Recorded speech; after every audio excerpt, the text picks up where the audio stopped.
भी संप्रदाय का हो, लेकिन घर में शिव आराधन जरूर करना चाहिए। देखिए यहाँ पर शाम के टाइम जब हम आप कथा सुन रहे हैं, लेकिन सुबह टाइम यहाँ पर प्रातः काल कितने बजे से? 9 बजे से, है ना, शिवलिंग निर्माण होता है। नित्य प्रति किसी दिन 21,000, किसी दिन 51,000, किसी दिन 1 लाख शिव निर्माण हो रहे हैं, शिवलिंग निर्माण हो रहे हैं। फिर सब लोग मिलकर के अभिषेक करते हैं। भगवान शिव के अभिषेक की बड़ी महिमा है बाबूजी।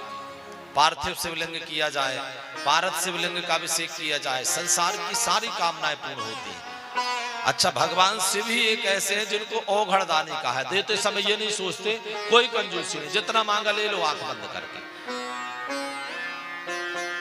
भगवान शिव की आराधना तो जन्म से लेकर के मृत्यु काल तक हर समय पर काम आने वाले हैं। बताओ, किसी के विवाह नहीं हो रहे होते हैं तो बेटियों से कहते हैं ना कि 16 सोमवार का व्रत रहो बेटी, है ना बाबूजी। अब किसी के बच्चे नहीं हो रहे हो ना, तो आप पार्थिव शिवलिंग घर पर 1.25 लाख पार्थिव शिवलिंग का पूजन कराइए, गाय के दूध से और जल से। इससे संतान वृद्धि होती है। भगवान शिव के अभिषेक के विषय में बताया कि आपका व्यापार नहीं चल रहा हो ना बाबूजी, तो अपने घर पर पार्थिव शिवलिंग का पूजन करवाइए। और किससे कराइए? गन्ना के रस से। प्रयास करें कि नमक चमक से अभिषेक हो गई है। नमक चमक का विषय ब्राह्मण जन जानते हैं। नमक चमक का विधान नहीं जानते हो तो साधारण भी, और आप कम से कम भगवान के 11 अभिषेक कराइए, 21 अभिषेक कराइए, कम से कम 51,000 पार्थिव शिवलिंग हो, नहीं हो तो 1.25 लाख शिवलिंग हो। आप देखिए भगवान शिव आपकी कामना पूर्ण करेंगे। अरे बीमारी तक में भोले बाबा कृपा करते हैं बाबूजी। जैसे कई लोगों की शुगर नहीं, गुरुजी इंसुलिन लेना पड़ता है, मेंटेन नहीं हो रही है।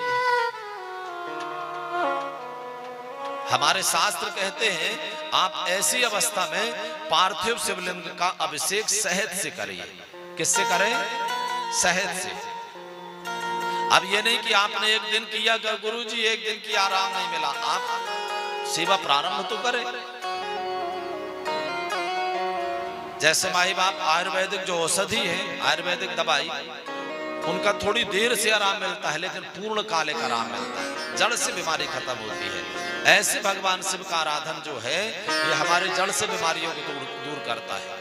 संत जन तो यहाँ तक कहते हैं बाबूजी, प्रमाण देखा गया है, बीमारी अवस्था में लोग महामृत्युंजय का जाप कराते हैं। संत तो कहते हैं किसी मर जाने वाले व्यक्ति के निमित्त भी अगर आपने महामृत्युंजय का जाप करा दिया और संख्या उसकी अधिक हो गई तो वो जीवित तो नहीं होगा, पर एक बार हिल जाएगा, सांस ले जाएगा। इतना प्रभाव है भगवान शिव का। इसलिए मैया प्रातः काल भी सब लोग आया करें। जैसे शाम में भीड़ लगती है ना कथा के लिए, प्रातः काल भी आए। भगवान शिव का निर्माण होता है, बढ़िया निर्माण करें। फिर उसके बाद आचार्यों के द्वारा उनका अभिषेक होता है, अभिषेक करें। बस सावधानी रखें कि गाय के दूध से ही अभिषेक करें।